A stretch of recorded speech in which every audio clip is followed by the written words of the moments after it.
J.J. McCarthy ends up not going at number 4 or 5, which will trade up. Does not go 6 to the Giants. The Vikings end up moving up one spot, taking him at number 10. This is the one. There's a lot of good fits here, I think. Chase, especially Caleb Williams going to Chicago, makes total sense. Jaden with that offense.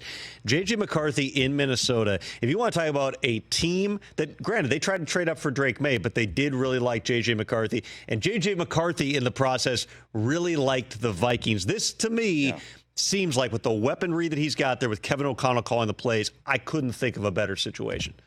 There's no doubt. And you could make the case, and I am going to make the case for the Vikings being the absolute best situation for any of the rookie quarterbacks because of Justin Jefferson, Jordan Addison, Aaron Jones, TJ Hockenson, Kevin O'Connell as the play caller. That scheme is next level. He's going to be able to hit the ground running. Now, it is a difficult scheme and a difficult offense to pick up. And obviously, you know, they're saying, hey, he's going to compete with Sam Darnold. I do think right now that the best of any situation other than Caleb Williams and Jaden Daniels to play week 1, it is J.J. McCarthy. I know they paid Sam Darnold $10 million, but when you look at J.J., and you break down his film, it was an interesting sort of breakdown scenario for me over the 2 months, because when you look at the third down situations and you look at the passing yards and you look at the inexperience, really only played 1,600 snaps in college, which is really low.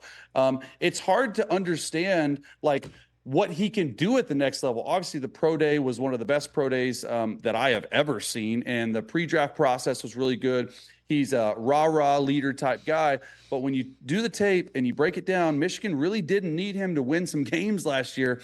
And so he was sort of, I don't want to say wrapped in bubble wrap, but he was sort of held back a little bit from some of his potential. And I've been on record, and I'm going to say it again right here, is I just don't know in the NFL on 3rd and 13, when you need to throw a dagger route versus man-to-man coverage with 2 types of zone pressures right at you and in your face, can you stand in the pocket? Can you deliver a big boy throw over the numbers accurately with a guy trailing with 6 inches of separation? I hadn't seen that out of him. So I think that's the biggest issue, not issue, but that's the biggest question mark with him is, can he do it? Can he actually learn the offense in training camp? Can he get a head start with the weapons that he has? He's not going to be asked to do a lot if he is going to start, but it's the most intriguing prospect to me, I think. I love that you brought up the pro day because, I mean, I can think of very few occasions where when I talked to, and there were a ton of coaches and scouts there because Michigan had like 80 guys in this draft, but everybody said, man, that was unbelievable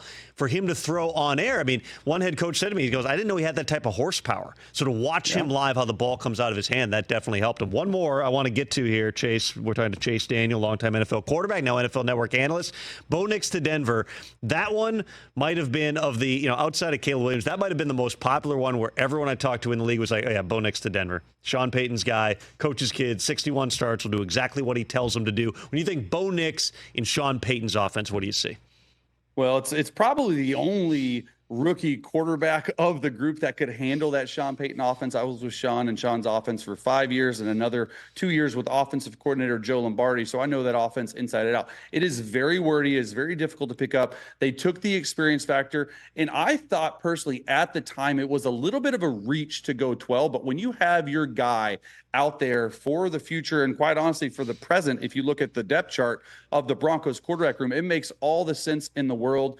It's sort of crazy that he's quarterback 6 in this draft, but he's taken 12 overall. Every other pick in the first 12 picks was a quarterback with 14 straight offensive players. So it just tells you a little bit of the depth of the offense. He's extremely bright. He's a smart quarterback. And talking with the Broncos and talking with some guys that I know very personally in that room, in that decision room, they just really love that he was a competitor, that he was really bright, that he was really like good at underneath throws, because a lot of that Sean Payton offense is, and it was hard to evaluate because when you look at Bo Nix, 30% of his throws at Oregon this past year were at or behind the line of scrimmage. And obviously you saw that quote. If you didn't, Sean Payton said, hey, let's go into our analytics department. Let's take all those throws out. And he was still the most accurate passer. He still had the highest yards per attempt. So he can air it out when needed. It's going to be fascinating to watch this in training camp. If they can get him up to speed and dialed in to go in and start in a division with Justin Herbert